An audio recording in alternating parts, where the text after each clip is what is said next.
বন্ধুগণ, good good morning. কেমন আছো তোমরা? আশা করছি তোমরা সবাই ভালো আছো। আর তোমাদের ভালোবাসা আমি ভালো আছি, কিন্তু সেই মায়াপুরের ঠেলা এখনো যায় না, এখনো ব্যথা ব্যথা এখনো রয়েছে। তো চলো, আমার স্যার তো গোয়িং টু অফিস, এবার ম্যাডাম উঠে পড়েছে, ম্যাডামের জন্য খাবার করি, ঠিক আছে? করে খাওয়াই। আজকে না ঠান্ডা ঠান্ডা অতটা লাগছে না, কেমন একটু গরম গরম ওয়েদার। কি হলো, দিনকাল সব পাল্টে গেল। জানুয়ারি না আসতেই শীতবাবু টাটা জানিয়ে দিচ্ছে। তো চলো, ওর জন্য এখন ঝটাপট করে পাস্তা করে নিই।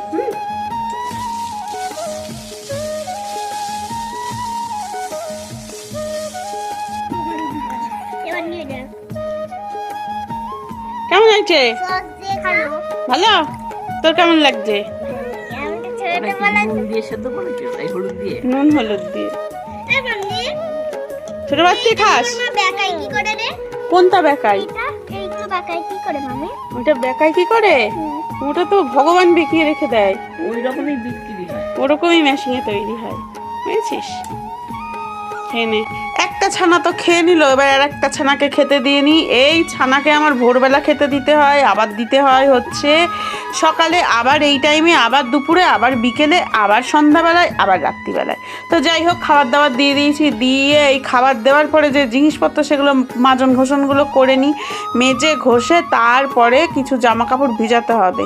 কাছাকাছি আর শেষ নাই, খাওয়া দাওয়ারও শেষ নাই, এর জন্য বাসনেরও মাজারও শেষ নেই, তেমন জামা কাপড় পরারও শেষ নেই, কাচাকুচিরও আর শেষ নেই। একদিকে ভালো আছে, কর্ম করি বলে ভালো লাগে, নাহলে কাজ না থাকলে না সেই দিনটা ঠিকঠাকভাবে চলে না। চলো, মাজা ঘাসা কথা বলতে বলতেই হয়ে গেল। আর খুব বেশি তো বাসন না, আর এই দাইরে দাইরে মাজা, এর এমন কি খাটনি।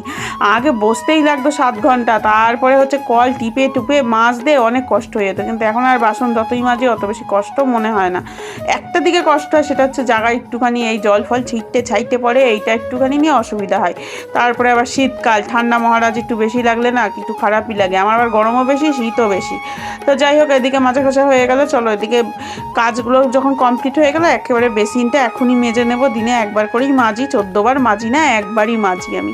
যেই সময় আমার বাসনের পরিমাণ একটু বেশি হয় সেই সময়টাই মাজি, সে সকালে হোক, বিকেলে হোক, আর সে রাতেই হোক। মানে একবার অ্যাটেন্ডেন্স দিয়েতে, বুঝলে? বারবার বাসন মাজি, বারবার মাজি, এটা করি না, একবারই মাজি। কি করব, কুড়ে মানুষ। যাই হোক, পরিষ্কার হয়ে গেল। আর দেখো, জলের কিন্তু একটা দাগ হয়, তোমাদের একটু বলে রাখলাম। তার কারণ কি বলো তো, আমি যে ঝকঝক করে মুছেছি, মানে মেজেছি, সেটা একটু প্রমাণ দিয়ে দিলাম। এবার চলো, সব একেবারে কুচি করে নিই। আর এই ঠান্ডা জলের মধ্যে ভেজাচ্ছি, আর ভাবছি একটু গরম জল দিলে ভালো হতো, তাহলে ওই যে আমার খাটনিটা একটু কম হতো, তাই না?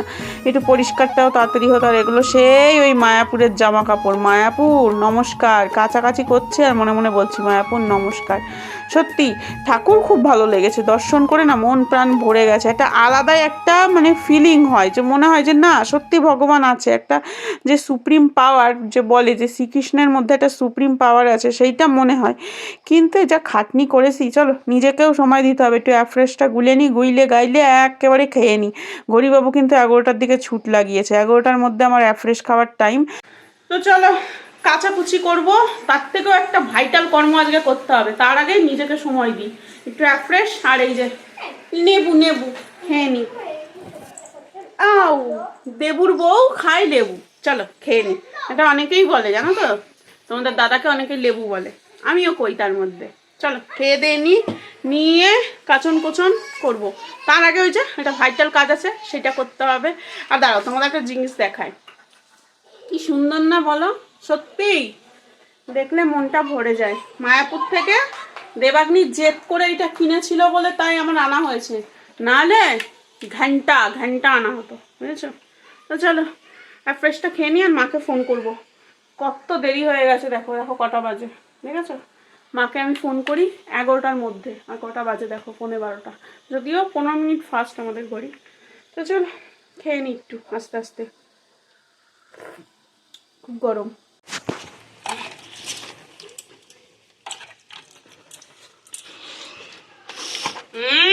কাকা কাকার ডলাই মলাই হবে। কাকার আজকে ডলাই মলাই হবে, ডলাই মলাই। দে বাবা, একটু দে, শ্যাম্পু দাও। ডলাই মলাই জল খাচ্ছে কাকু বাবা। এই পালায় না, এই ডলাই মলাই শ্যাম্পু। এই আমার কোকো চান করে নিল। পরে আবার আরাম লেগেছে কুকুর। কোকো যাবি না, কোকো থাও না এখন। কোকো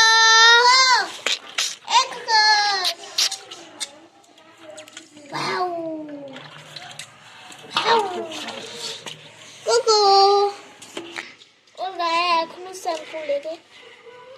মানে আমি পারি বল ভালো করে করতে। কোকো কোকো আবার আবার করবি হচ্ছে বুধবার। শীতে সপ্তাহে একদিন কর, গরম পড়লে রেগুলার করি। পাশে যে দাদার থেকে মাছ নেওয়া হয়, আজকে সেই দাদা মাছ দিয়ে গেল। আর আমি পারি না মাছ কাটতে, কি বিপদ, আজকে আমাকে কাটতেই হলো। চলো হব্বল হব্বল হো গিয়েও, এখন ভাত বাড়বো। আর হ্যাঁ, সিন্দুর পেহেন লিও, মুখ পালিশও হো গিয়েও। আর একটা জিনিস পেহেন লিও, সেটা হচ্ছে এই জামাটা। এইটা না সেই 2009-এর, বুঝেছো?